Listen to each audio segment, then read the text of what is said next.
Entonces, vamos con teorema de Pitágoras. Esta propiedad es muy conocida en matemática, creo que es una de las propiedades más conocidas.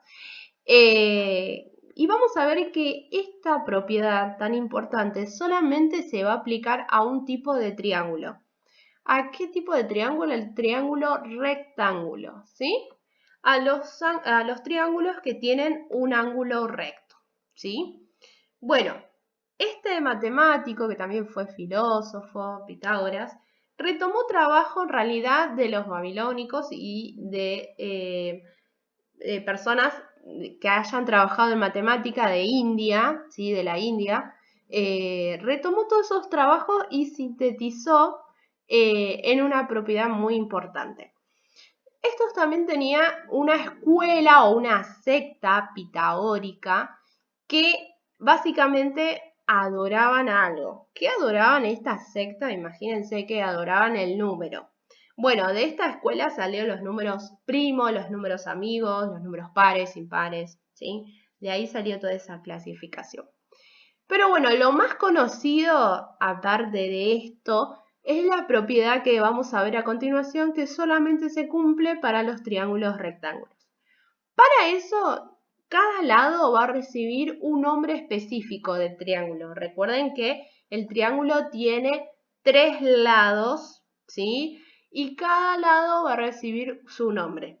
Vamos a llamar hipotenusa al lado que está opuesto al ángulo recto, ¿sí?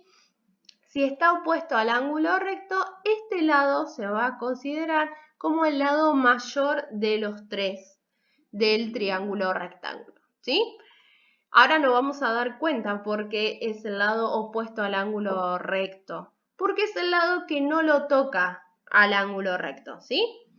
Y los catetos van a ser los otros dos lados que sí tocan al ángulo recto y son obviamente menores a la hipotenusa. Entonces, veamos la siguiente imagen. Tenemos el triángulo ABC, la hipotenusa va a ser el lado BC, que está pintado en rojo. Fíjense que el lado BC, este rojo, no toca al ángulo recto, está enfrentado, ¿sí? Ese va a ser la hipotenusa. Y los otros dos son los catetos. Los llamamos como cateto 1 y cateto 2. Pero puede ser tranquilamente AB, cateto 2 y cateto 1 AC. Eso es indistinto, no pasa nada, ¿sí? Fíjense que los catetos sí están tocando al ángulo recto. ¿Ven que está tocando el ángulo A, que es el ángulo recto, que lo reconocemos con el cuadradito? Y fíjense en la imagen de al lado, es un triángulo, también rectángulo, pero como si fuera que está girado, ¿sí? Para que identifiquen también cuál es la hipotenusa, que es el lado opuesto al ángulo recto. Fíjense que no lo está tocando. Y los otros dos lados son los catetos que están pintados en violeta. Cateto 1 y cateto 2. O puede ser cateto 1 primero el otro. Eso es indistinto, ¿sí? Bueno, lo importante es identificar la hipotenusa y los catetos. Como decíamos, siempre la hipotenusa va a ser el lado mayor. Bien, bueno, ¿qué se descubrió a partir de estos triángulos rectángulos? Pasaban que cumplían una propiedad algo específico. Dice que el cuadrado de la hipotenusa es igual a la suma del cuadrado de los catetos. Bueno, vamos a traducir qué dijo acá Pitágoras, ¿sí? Es el teorema de Pitágoras. Vamos a escribirlo en forma simbólica, algo que se pueda traducir con símbolos. Dice entonces que la hipotenusa al cuadrado, o sea, lo eleo al cuadrado, dice que va a ser igual a la suma, a lo que se va a sumar, al cuadrado de los catetos, ¿sí? O sea, también los voy a elevar al cuadrado. Dice que esta relación solamente se cumple para los triángulos rectángulos, ¿sí? Siempre pasa esto, ¿está?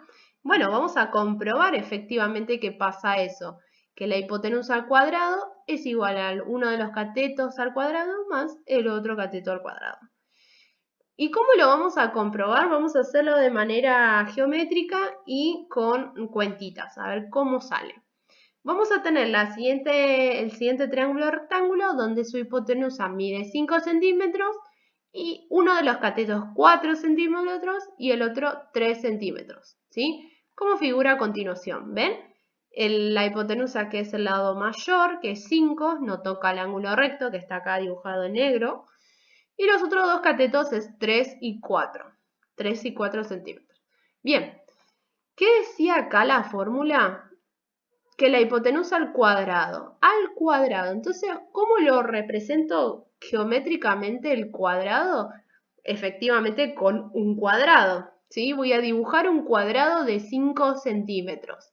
Voy a dibujar un cuadrado de 4 centímetros y un cuadrado de 3 centímetros. Como a continuación lo vemos. ¿Ven? Tengo un cuadrado de 5 centímetros, 5 por 5, ¿sí?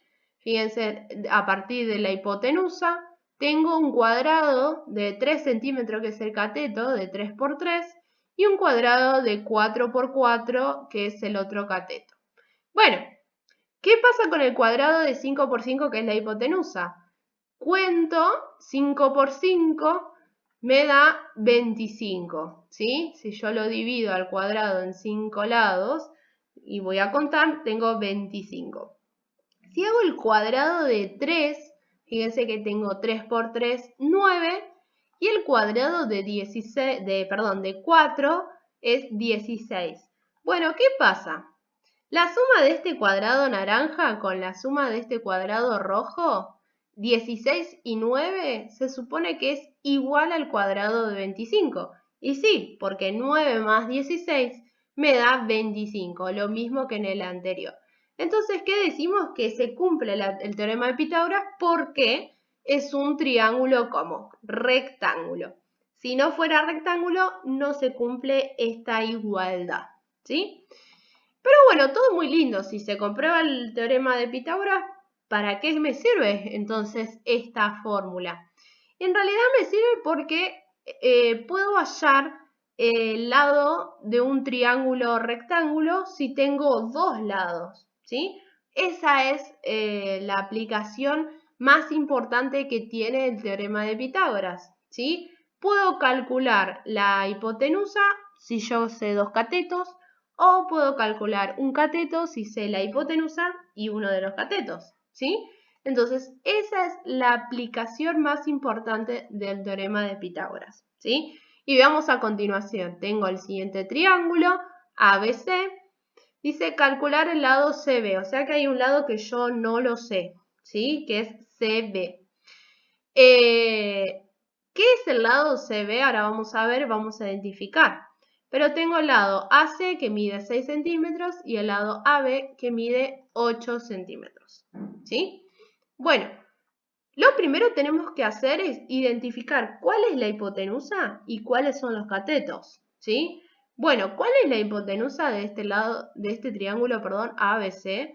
El lado CB. Fíjense que CB es el lado que no toca al ángulo recto, ¿sí? Entonces, esa va a ser la hipotenusa. Pero yo sé el lado CB, no lo sé. ¿Y cómo lo vamos a llamar? Algo que no conocemos y desconocemos, siempre le ponemos la X como nuestra incógnita. ¿Tengo el lado AC? Sí, mide 6 centímetros. Acá en los datos los da. ¿Y qué es AC? ¿Es un cateto? Bueno, lo voy a llamar cateto 1. Y el lado AB, ¿lo tengo? Sí, es 8 centímetros y lo voy a llamar como cateto 2. Fíjense que AB y AC tocan al ángulo recto, lo están ahí tocando. Entonces se van a llamar catetos. Bueno, voy a hallar la hipotenusa porque no lo sé. No sé cuánto mide la hipotenusa. ¿Y qué voy a usar? La fórmula. Las fórmulas que les presenté antes. Que la hipotenusa al cuadrado va a ser igual al primer cateto al cuadrado más el otro cateto al cuadrado. Bueno, vamos a reemplazar esos datos que yo tengo, ¿sí? ¿Qué pasa? ¿Yo tengo la hipotenusa? No, dijimos que no. Y lo vamos a llamar como x. Entonces, ¿qué voy a escribir? X al cuadrado. ¿Tengo el otro cateto? Sí, tengo un cateto que mide 6 centímetros. Entonces voy a poner 6 al cuadrado. Más el otro cateto, que yo lo tengo, que me da como dato es 8 centímetros, 8 al cuadrado. Fíjense que ahí me quedó planteado entonces a partir de la fórmula una ecuación, ¿sí? Entonces comienzo a resolver esta ecuación. ¿Cómo hacemos? Vamos resolviendo el cuadrado de los números que conocemos, o sea, 6 al cuadrado me da 36, 8 al cuadrado me da 64, sumo estos dos resultados, me da 100. ¿Y qué hago para despejar x al cuadrado? Como ustedes ya saben, resolución de ecuación, la operación contraria de la potencia es la raíz. Entonces esa potencia pasa como raíz cuadrada de 100. Y la raíz cuadrada de 100 entonces me da 10. Por lo tanto, ahora podemos conocer cuál es la incógnita, que es 10, y es nuestra hipotenusa y nuestro lado CB, ¿sí? Así que esa es la aplicación más importante de Pitágoras. Bueno, pero ¿qué pasa si yo tengo el siguiente ejemplo? Dice calcular el lado RT. RT es este lado que está tocando el ángulo recto, ¿sí? No lo sé. Pero sé el lado RC, que mide 15, y el lado TS, que mide 12 centímetros. Bueno, vamos a identificar cuáles son la hipotenusa y los catetos, ¿sí? Hipotenusa. ¿Cuál va a ser la hipotenusa de los tres lados? Este RS, fíjense que el lado RS no toca al ángulo recto, o sea que mide RS 15 centímetros, ¿sí? Esa va a ser nuestra hipotenusa. ¿Qué pasa con el lado TS, que es 12 centímetros? TS es el cateto, uno de los catetos, ¿sí? Y el otro cateto que tenemos que calcular es RT, ¿sí? Que no lo conocemos. Fíjense que RT está tocando al ángulo recto, a este ángulo que está dibujado en azul. Entonces, ahí nos estaría faltando, entonces, efectivamente, uno de los catetos. Bueno, vamos a escribir con estos datos utilizando la fórmula. Dijimos, hipotenusa al cuadrado es igual a cateto 1 al cuadrado más el otro cateto al cuadrado. ¿Hipotenusa lo sabemos? Sí, dijimos que vale 15, entonces lo leo al cuadrado. Uno de los catetos igual a el otro cateto, ¿lo tengo? Sí, mide 12, pongo 12 al cuadrado. Pero el otro cateto, si yo lo desconozco y no lo sé, por lo tanto lo vamos a llamar x y también lo elevo al cuadrado. No nos olvidemos de elevarlo al cuadrado. Muy bien, comenzamos con la resolución de la ecuación para hallar este valor de cateto que nos estaría faltando. Entonces, ¿qué hago? 15 al cuadrado, 225, es igual a 12 al cuadrado, 12 por 12, me da 144, más x al cuadrado. Bueno, trato de dejar la incógnita sola y pasar todos los números en un mismo miembro. Por lo tanto, a 144, que es positivo, lo paso negativo con 225. Esa resta me da 81 y finalizamos siempre con la potencia, con su operación contraria, que es la raíz cuadrada de 81. Y la raíz cuadrada de 81 me da 9, ¿sí? Los resultados en este tipo de ecuación, como estamos hablando de lados de triángulos, siempre tienen que ser positivos, ¿sí? Así que el lado que nos faltaba, que es el cateto, el lado RT, nos da 9 centímetros, ¿sí? Y ahí pudimos hallar entonces el cateto que nos faltaba.